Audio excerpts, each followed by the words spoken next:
आम इंसान की एक धारणा सी बन गई है कि अगर कोई मामला कोर्ट में गया तो समझिए कि 8-10 साल तो लग ही जाएंगे इसका फैसला आते आते। तो क्यों ना मामला कोर्ट के बाहर ही निपटा लिया जाए।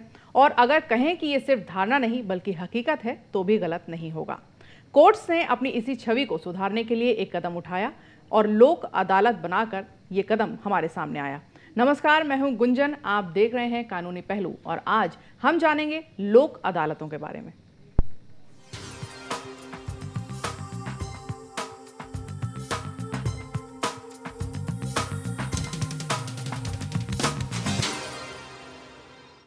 तो क्या होती है लोक अदालत, किस तरह के मामले इसमें सुलझाए जाते हैं, कितना टाइम लगता है फैसला आने में, ये सब हम जानेंगे। लेकिन उससे पहले देखिए ये रिपोर्ट।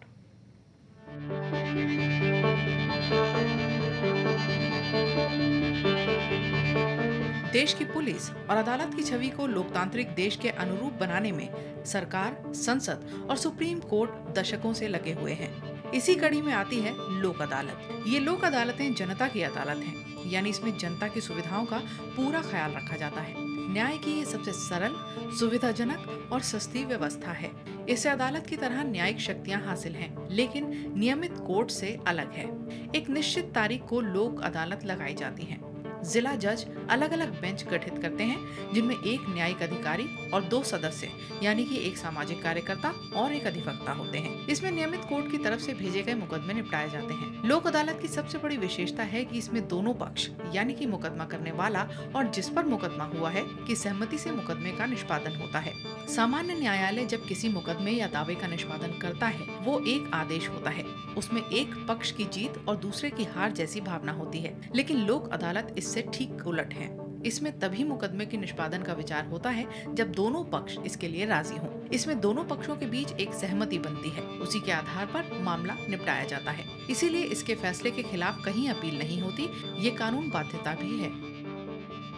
लोक अदालतों की विशेषताएं, इसमें न्यायालय शुल्क नहीं लगता। दोनों पक्षकार कोर्ट से सीधी बात करते हैं और अपना पक्ष रखते हैं। इसमें वकील नहीं रखा जाता। इसमें सबूत और बहस को महत्व नहीं दिया जाता। पक्षकारों की मनोदशा कानूनी लड़ाई लड़ने की नहीं, मामले को निपटाने की होती है। इसमें दंड प्रक्रिया संहिता या साक्ष्य अधिनियम लागू नहीं है। लोक अदालत भारतीय न्याय प्रणाली में सफल प्रयोग है। इसके कई परिणाम सामने आए हैं। एक तो नियमित अदालतों पर मुकदमों का बोझ घटा। सालों चलने वाले मुकदमों में अदालत का भी समय और श्रम लगता था। दूसरा, क्योंकि इसके जरिए निपटाए गए मामलों के खिलाफ अपील नहीं हो सकती, इसलिए अपील के जरिए जो मुकदमे ऊपरी अदालतों में आते थे, उनकी संख्या भी कम हुई है। तीसरी, कि दोनों पक्षकार समझौते के आधार पर कोर्ट द्वारा जारी अवार्ड से संतुष्ट होते हैं, इसीलिए सामाजिक सद्भावना बनाए रखने में भी ये मददगार है। चौथा ये कि पक्षकारों का समय इसमें काफी बच जाता है। किस किस तरह के मामले लोक अदालत में निपटाए जाते हैं? बीमा संबंधित मामले, दुर्घटना दावे के भुगतान, टेलीफोन और बिजली बिल के बकाये संबंधी विवाद, नव विभाग द्वारा लाए गए मुकदमे, मोटर वाहन अधिनियम के मुकदमे, बैंकों से कर्ज की अदायगी जैसे मामले लोक अदालत में निपटाए जाते हैं। तो लोक अदालतों को लेकर अगर कोई भी सवाल है आपके मन में तो आप हमें कॉल कर सकते हैं। हमारे नंबर लगातार स्क्रीन पर अब फ्लैश होंगे। स्टूडियो में इस बार हमारे साथ मौजूद हैं advocate Vivek Nasa. Vivek sir, welcome once again. Thank you.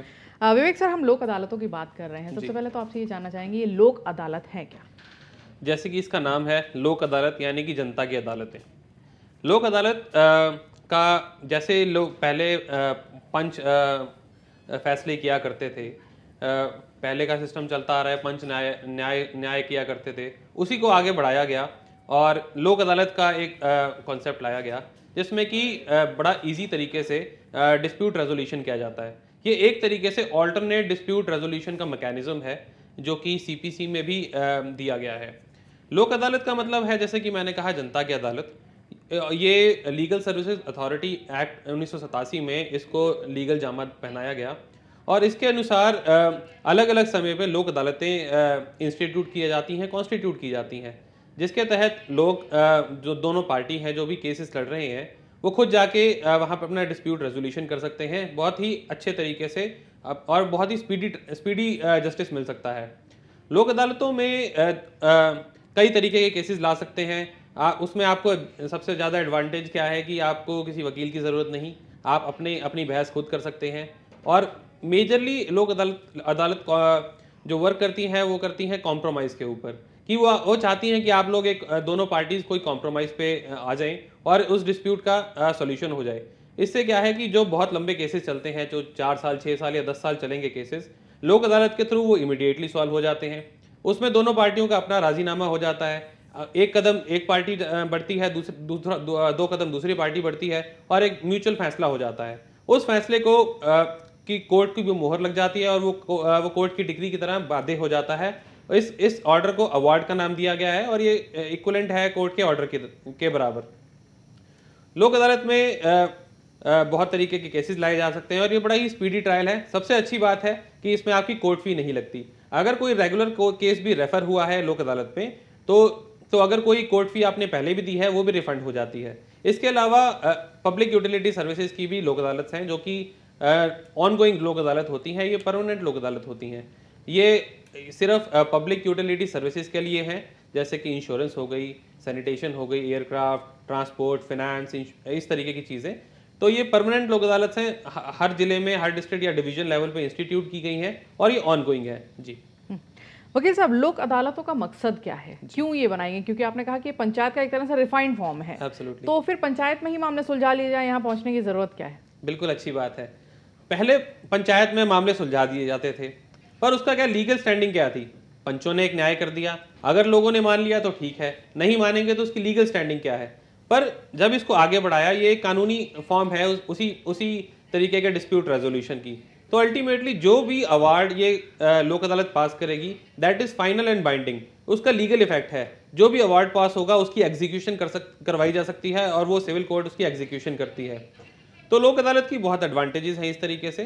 तो ये एक नेक्स्ट स्टेप है जो पहले प्री इंडिपेंडेंस ईरा से पंचायत और न्याय पंचायत का जो कॉन्सेप्ट चला आ रहा था, ये उसका नेक्स्ट स्टेप है और इसके लीगल बाइंडिंग है, लीगल इफेक्ट है। ऐसा नहीं है कि अगर एक आपने कॉम्प्रोमाइज कर लिया, आपका डिसीजन हो गया तो आगे कुछ होगा नहीं, उसका लीगल बाइंडिंग है। कोई भी पार्टी, दोनों पार्टी उसको ये डिसीजन मानना पड़ेगा, वो उसको कंटेस्ट नहीं कर सकते, चैलेंज नहीं कर सकते। जी जी वकील साहब, ऐसा कहा जाता है कि जो लोक अदालत है ये लोगों की अदालत है। इससे क्या मतलब है कि ये लोगों की या जनता की अदालत है? ये लोगों की अदालत इसलिए है क्योंकि इसमें आपको वकील की ज़रूरत नहीं। आप कोर्ट में जाएंगे, वहाँ चेयरमैन बैठे होंगे जो कि यूजुअली जज होते हैं। आप वहाँ जाके अपनी कंटेंशन खुद रख सकते हैं। आपको कानून की टेक्निकलिटीज़ में जाने की ज़रूरत नहीं है कि आप तो जानते नहीं कानून की टेक्निकलिटीज़ क्या है, क्या कानून में है, क्या नहीं है, वकील क्या बोलते हैं, आपको शायद समझ नहीं आएगा। वहाँ जाके आप सीधी बात आप कोर्ट में जाके जज साहब के सामने रख सकते हैं। जी मेरी ये पोजीशन थी, इन्होंने मेरे साथ ये किया, या मैं इनसे ये चाहता हूँ, ये मेरे से क्या चाहते हैं। तो अल्टीमेटली कोर्ट कोशिश करती है कि दोनों पार्टीज कॉम्प्रोमाइज अचीव करें, दोनों पार्टीज एक सेम पोजीशन पे आ जाए और वहाँ अवार्ड पास कर दिया जाता है। उस अवार्ड पे दोनों पार्टियों के साइन कराए जाते हैं और जो प्रिजाइडिंग ऑफिसर है, लोक अदालत के जो जजेस हैं, वो उस पर साइन करते हैं और वो अवार्ड जो है ऑर्डर बन जाता है, बाइंडिंग ऑर्डर बन जाता है। तो इसीलिए लोक अदालत जनता की अदालत इसलिए है, लोगों की अदालत इसलिए है क्योंकि इसमें आप अपनी बात खुद रख सकते हैं। आपको किसी वकील के थ्रू जज साहब के सामने अपनी बात नहीं रखनी।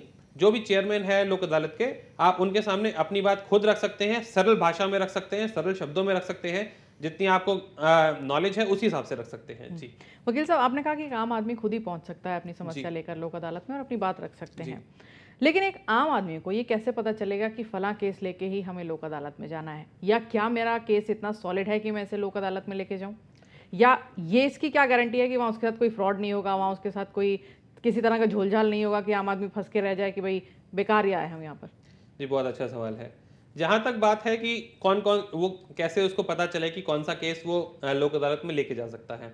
यूजुअली जो हर तरीके के सिविल केसेस, क्रिमिनल केसेस जो कि कंपाउंडेबल हैं, मोटर व्हीकल एक्ट से related cases, motor accident claim tribunal से रिलेटेड केसेस, रेवेन्यू कोर्ट से रिलेटेड जैसे जमाबंदी और चकबंदी या इस तरीके के आपके मैटर्स हैं, इस तरीके के सारे मैटर्स लोक अदालत में लेके जाए जा सकते हैं। अब इस यूजुअली होता क्या है, अगर आपका कोई सिविल केस पेंडिंग है तो वो लोक अदालत में रेफर किया जा सकता है, पर समय पर अलग अलग नेशनल लोक अदालत, स्टेट लोक अदालत का भी कॉन्स्टिट्यूशन किया जाता है, जो समय समय पर लोक अदालत गठित की जाती हैं, उसकी वाइड पब्लिसिटी भी की जाती है। तो अब आपको ये समझना पड़ेगा कि क्या आपका केस क्रिमिनल केस तो नहीं है, क्या वो कंपाउंडेबल है। अगर वो रेवेन्यू केस है या कोई इंश्योरेंस से रिलेटेड है तो आप लेके जा सकते हैं। जैसा कि मैंने कहा कि जो पब्लिक यूटिलिटी से रिलेटेड चीज़ें हैं वो तो ऑनगोइंग जो परमानेंट लोक अदालत हैं उनके पास लेके जा सकते हैं, जाके जैसे कि इंश्योरेंस के हो गए, कोई बैंकिंग फाइनेंस से रिलेटेड हो गए, कोई आपको म्यूनिसिपैलिटी से कोई प्रॉब्लम है, इलेक्ट्रिसिटी की प्रॉब्लम है, बिजली विभाग से रिलेटेड, तो इस तरीके के केसेस को आप लोक अदालत में लेके जा सकते हैं। जो सिविल केसेस हैं या कोई क्रिमिनल केसेस जो कि कंपाउंडेबल हैं, कंपाउंडेबल नेचर के हैं, जब भी सिविल लोक अदालत टाइम टू टाइम कॉन्स्टिट्यूट होती है, उनको उन केसेस को वहाँ रेफर कराया जा सकता है। एप्लीकेशन दे सकता है, एक पार्टी एप्लीकेशन दे सकती है, जी मुझे लगता है कि इस डिस्प्यूट का रेजोल्यूशन किया जा सकता है, कॉम्प्रोमाइज़ हो सकता है, म्यूचुअल सेटलमेंट की जा सकती है, तो ये लोक अदालत को रेफर कर दिया जाए। ऐसी ऐसी स्थिति में कोर्ट दूसरी पार्टी से पूछता है कि आपको लगता है कि लोक अदालत में जाएंगे तो कॉम्प्रोमाइज़ हो सकता है, तो कोर्ट को दोनों पार्टीज को सुनना होता है, उनकी कंसेंट से लोक अदालत में भेज देते हैं। अदरवाइज भी अगर कोर्ट को लगता है कि अगर दोनों पार्टियों का आमने सामने बिठा दिया जाए तो शायद कॉम्प्रोमाइज़ की सिचुएशन है, पॉसिबिलिटी है, तो भी उस केस को लोक अदालत में भेज दिया जाता है। जहाँ तक बात है कि कोई किसी भी व्यक्ति के साथ फ्रॉड ना हो जाए, ये कैसे पता चले, बहुत अच्छी बात है। जब आप लोक अदालत में जाएंगे तो लोक अदालत कोई ऐसा इंस्टीट्यूशन नहीं है कि वहाँ पे कोई अकाउंटेबिलिटी नहीं है। लोक अदालत में डिस्ट्रिक्ट जज लेवल के लोग या फिर जो भी मजिस्ट्रेट, कंसर्न मजिस्ट्रेट की लोक अदालत है, वहाँ जो चेयरमैन है वो जज हैं, तो पूरी पूरी अकाउंटेबिलिटी है और आप जज से खुद बात कर रहे हैं, उनके सामने अपना पक्ष खुद रख रहे हैं। तो ऐसा नहीं है कि आप किसी इधर उधर या ऐसे ही किसी व्यक्ति से बात कर रहे हैं। नहीं वकील साहब, इससे मेरा मतलब ये था कि मान लीजिए जैसे हम किसी कोर्ट में अपना केस लड़ रहे हैं तो हमने वकील हायर किया जी, तो सारी जवाबदेही वकील की होती है जी, कि भाई कब तक समन आने हैं या जो भी है, क्या केस खत्म भी हो गया तो हमें कैसे पता चलेगा, या किस तरह हमें कोर्ट में पहुंचना है, किस तारीख को हमें कोर्ट में पहुंचना है। लेकिन जब हमारे पास वकील ही नहीं है इस केस में, तो हम कहाँ ये बात पूछेंगे किसी से कि भाई केस हमारा खत्म हो गया है, क्योंकि लीगल फॉर्मेलिटीज जो है वो एक वकील ही समझा सकता है और इस केस में वकील की जरूरत नहीं होती है। तो कैसे एक आम आदमी समझेगा कि अब मेरा केस सॉल्व हो गया है और मैं अब इस चीज़ से अलग। अब इसमें दो तीन चीज़ें समझने की बातें हैं। अभी मैं पहले बात करते हैं उन केसेस की जो कि पहले से ही कोर्ट में पेंडिंग है, जैसे सिविल केसेस हो गए या रेवेन्यू केसेस हो गए या फिर कोई इंश्योरेंस से रिलेटेड है या मोटर एक्सीडेंट क्लेम ट्राइब्यूनल के केसेस हैं। उन केसेस को लोक अदालत में रेफर कर दिया जाता है। जब कोई भी एक डेट होगी जिसको पब्लिसाइज करती हैं कोर्ट्स, उस दिन लोक अदालत इंस्टीट्यूट की गई है। जिस भी दिन लोक अदालत इंस्टीट्यूट की जाएगी उससे पहले आपको पता चलेगा, तो आप एक एप्लीकेशन देंगे कोर्ट में कि जी ये लोक अदालत में मेंशन किया जाए, इस केस को ट्रांसफर किया जाए, रेफर किया जाए, ताकि इसका डिस्प्यूट कॉम्प्रोमाइज से रेजोल्यूशन निकल सके। जब लोक अदालत में जाएंगे तो वहाँ अवार्ड पास किया जाएगा। आपने अपनी बात रखी जज के सामने, चेयरमैन के सामने लोक अदालत के, वहाँ आपके सिग्नेचर कराए जाएंगे दोनों पार्टीज के और बाकायदा एक ऑर्डर पास किया जाएगा जिसको हम अवार्ड कहते हैं, लोक अदालत के लिए अवार्ड। अब उस अवार्ड में आप दोनों पार्टीज के सिग्नेचर्स होते हैं और कोर्ट के जो ऑफिसर्स हैं, जो भी चेयरमैन है, जो कि जुडिशियल ऑफिसर होंगे, वो भी अपने सिग्नेचर करेंगे और आपको एक फ्री कॉपी ऑर्डर की दी जाएगी। उस ऑर्डर, वो एनफोर्सिएबल ऑर्डर है और वो फाइनल ऑर्डर है। उस ऑर्डर के अगेंस्ट अपील भी लाई नहीं करती, ना ही वो हाई कोर्ट में, ना ही इधर किसी और अपीलेट कोर्ट में अपील भी नहीं लाई करेगी। तो अल्टीमेटली इससे डिस्प्यूट रेजोल्यूशन हो जाएगा। तो जो केसेस पेंडिंग है उनका तो इस तरीके से हो सकता है। अब ऐसे कुछ केसेस जो कि आपने अभी तक कोर्ट में डाले ही नहीं है, आपको लगता है इसका रेजोल्यूशन हो सकता है, उसके लिए आपको बाकायदा जब भी कोई लोक अदालत इंस्टीट्यूट की जा रही है, आप वहाँ एप्लीकेशन दे सकते हैं दोनों पार्टीज जाके कि ये हमारी कुछ डिस्प्यूट था और इस डिस्प्यूट को हम लोक अदालत के थ्रू सेटल करना चाहते हैं। तो दोनों पार्टीज लोक अदालत में पेश हो जाएंगी उस दिन, अपने जो भी इश्यूज हैं वो कोर्ट के सामने रखेंगी, जो भी कागजी कार्रवाई है अपनी स्टेटमेंट और काउंटर स्टेटमेंट पेश करेंगी और कोर्ट कोशिश करेगा, लोक अदालत कोशिश करती है कि दोनों को एक कॉमन पॉइंट पे लाया जाए। अलग अलग तरीके बताए जाते हैं जिससे कि एक रेजोल्यूशन हो सके, कॉम्प्रोमाइज़ किया जा सके, एक कॉमन पॉइंट आ सके और उसके अकॉर्डिंग अवार्ड पास किया जाता है। जी, तो चलिए आज हम बात कर रहे हैं कानूनी पहलू में लोक अदालत के बारे में, किस तरह के केसेस आप वहां ले जा सकते हैं, कितने दिन में केस सॉल्व हो जाता है, वकील की ज़रूरत है नहीं है, तमाम बातों पर हम चर्चा कर रहे हैं। लेकिन फिलहाल यहाँ पर हम एक छोटा सा ब्रेक लेंगे, पर हम जल्द लौटेंगे।